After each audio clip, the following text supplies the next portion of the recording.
आपल्या भागातील रहिवासी श्री विजय मारुती सेवाभावी संस्थेचे सदस्य विनायक खुरापाटी यांच्या अल्पशा आजाराने दुःखद निधन झाले आहे. तरी ईश्वर त्यांच्या आत्म्यास शांती देवो.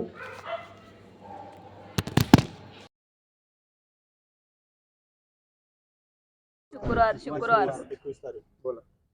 लता लता पासकंटी मी बोलते. माझा भावाचा इथं डेट झालेला आहे, तर त्यांनी लक्षपूर्वक नाही दिलेलं.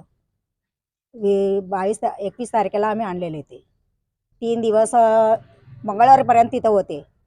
25 तारखेपर्यंत IC मध्ये. तर कवर झाल्यानंतर ते लोक खाली टाकले. तरी त्याला मी विचारले कशासाठी टाकतो, बरोबर झाले का? हो कवर झाले म्हणून आम्ही खाली शिफ्ट करले. बरं बोलले. आणि ते विद्या मॅडम म्हणून आहे, तिला पण जाऊन विचारले मी, म्हणजे आता आम्ही वॉर्डमध्ये टाकलं तर इन्फेक्शन होणार का? आम्ही स्पेशल रूम घ्यायचं का? बोलले तुमचं इन्फेक्शन आहे ना, तुम्ही स्पेशल रूम घ्या. आणि आमच्याबरोबर कोण असणार, म्हणजे एक नर्स असणार का? डॉक्टर बरोबर बघणार का? 2 डॉक्टर येणार तुमचे, कोण आहे डॉक्टर? आणि नर्स तुमच्यासाठीच असणार, एक नर्स असे बोलले. एक नर्स पण नाही आलेली, बघितली नाही. आम्ही बोंबलून थकले त्याच्याशी. फक्त मोबाईल बघायचं, कोपऱ्यात बसायचं, एवढंच काम केली बघा ही.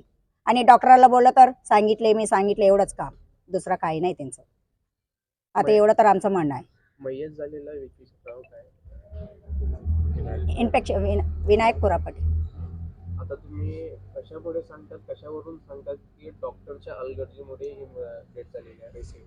ड्रेसिंग नाही झालेलं व्यवस्थित, 3 दिवस नाही केलेलं ते. माझ्या वडिलांना 30 तारखेला इथं ॲडमिट केलं होतं. BP लो आणि इन्फेक्शन झालं होतं म्हणून पायाला.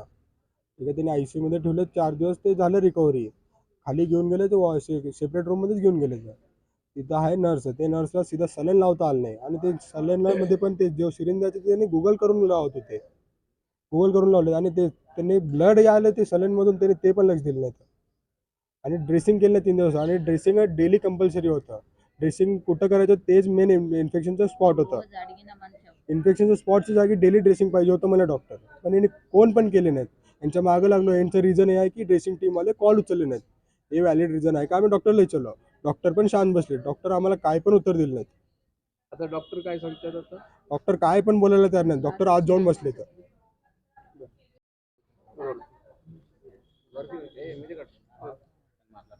आज या ठिकाणी हॉस्पिटल यशोदा हॉस्पिटल या ठिकाणी मला काही पेशंटच्या नातेवाईकाचा फोन आला आणि तातडीने मी इथं हॉस्पिटलला आलो. पेशंटच्या नातेवाईकाच्या भावना इतक्या तीव्र झाल्या. डॉक्टरांच्या हलगर्जीपणामुळे या ठिकाणी ही घटना घडली असं डॉक्टरांच्या नातेवाईकांचं म्हणणं होतं. मी त्यांचं म्हणणं ऐकलं आणि जो कोणी डॉक्टर त्यांच्यावर ट्रीटमेंट केला त्या डॉक्टरांशी मी वैयक्तिक भेटलो, चर्चा केली. डॉक्टरांनी ट्रीटमेंट देताना खूप मोठ्या चुका या ठिकाणी मला दिसण्यात आल्या. डॉक्टराचं ICU मध्ये डॉक्टरने पाहिलं, गोळ्या औषध दिलं. डॉक्टरांनी जेव्हा ICU मध्ये पेशंट बाहेर काढत असतो तेव्हा नातेवाईक सांगत असतो की पेशंट हा आपला व्यवस्थित झालेला आहे आणि कव्हर झालेला आहे. एखाद्या पेशंटची सर्जरी केल्यानंतर त्याला रेग्युलर वॉर्डात घेतल्यानंतर ड्रेसिंगची आवश्यकता असते. त्या ठिकाणी ड्रेसिंग साधारणतः यांचं इतकं बिल भरलं गेलं आतापर्यंत. ते बिल भरल्यानंतर साधारणतः 20,000 रुपये यांच्याकडे शिल्लक होते. 20,000 रुपये यांनी भरायला त्यांनी तगदा लावला. 20,000 भरून घ्या, 20,000 भरून घ्या. हे रोज त्यांना नातेवाईकच्या मिसेसला, मुलाला किंवा त्यांच्या बहिणीला हे सारखं सांगायचे की पैसे भरून घ्या, पैसे भरून घ्या. शासनाचा आदेश असताना देखील हॉस्पिटलच्या एकदा पेशंट ॲडमिट झाल्यानंतर त्याचं ट्रीटमेंट पहिलं करणं हे शासनाचा आदेश आहे. तरीही शासनाचा आदेश डावलून ते पैशासाठी ट्रीटमेंट थांबवणं दुर्लक्ष केलं गेलेलं आहे. वॉर्डामध्ये घेतल्यानंतर वॉर्डामधले स्टॉफ आणि वॉर्डातले डॉक्टर यांचं कर्तव्य आहे की पेशंटला रोज ड्रेसिंग करणे, त्याला व्यवस्थित ट्रीटमेंट देणे, सलाईन लावणे, गोळ्या देणे, तरच पेशंट आपला कव्हर होऊ शकतो. या ठिकाणी अनेक वेळा पेशंटचे मिसेस, पेशंटचा मुलगा, पेशंटची बहीण या तिन्ही पण डॉक्टरांना वेळोवेळी सांगत आलं की बेडमध्ये त्याचं पू झालेलं आहे, पू गळत आहे, इन्फेक्शन होत आहे, बेड ओलं झालेलं आहे किंवा बेडचं कापड ओलं झालेलं आहे. हे सांगून देखील ते बेड बदलत नव्हते 3 दिवस झालं. त्याच्यानंतर ड्रेसिंग त्यांनी विनंती केली की रोज तुम्ही ड्रेसिंग करावं लागतं. ड्रेसिंग सुद्धा ते केले नाहीत. त्यांना काय बोलण्यात आलं की या ठिकाणी ड्रेसिंगचा स्टॉप नाही, बरोबर ना? ड्रेसिंगचा स्टॉप नाही म्हणून सांगितले.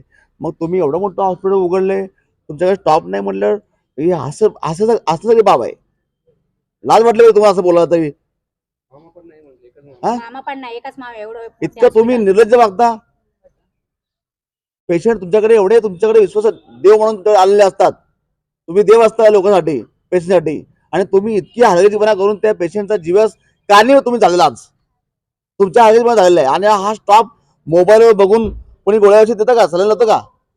तुम्ही शिकलात ना, तुम्ही डिग्र्या घेतलेला तुम्ही डिग्र्या घेतलेला असताना या ठिकाणी तुम्हाला औषध गोळ्या देण्यासाठी तुम्हाला गुगल सर्च करावा लागतो. ही पण लाजीवाडी बाब आहे. आमचं नातेवाईकाचा मावळा या ठिकाणी तीव्र झालेले आहेत आणि त्या ठिकाणी आता नातेवाईकाची मागणी एकच आहे की डॉक्टरवर कारवाई व्हावी आणि पुढं चौकशी व्हावी. आता तुम्ही सांगतात की डॉक्टरचं अलगर्जीमुळे झालं की स्टाफच्या अलगर्जीमुळे झालं? डॉक्टर आणि स्टाफ. दोन्ही. डॉक्टरचं सांगायला डॉक्टरचं कर्तव्य आहे की रोज तुम्ही ड्रेसिंग करा आणि त्याला ट्रीटमेंट व्यवस्थित द्या.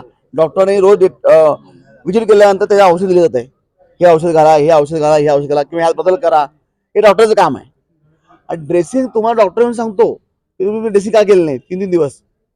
म्हणजे डॉक्टर बोलले मग ड्रेसिंग केलं नाही का? बिलामुळे ड्रेसिंग केलं नाहीत का? शंका येते ना नातेवाईकाला.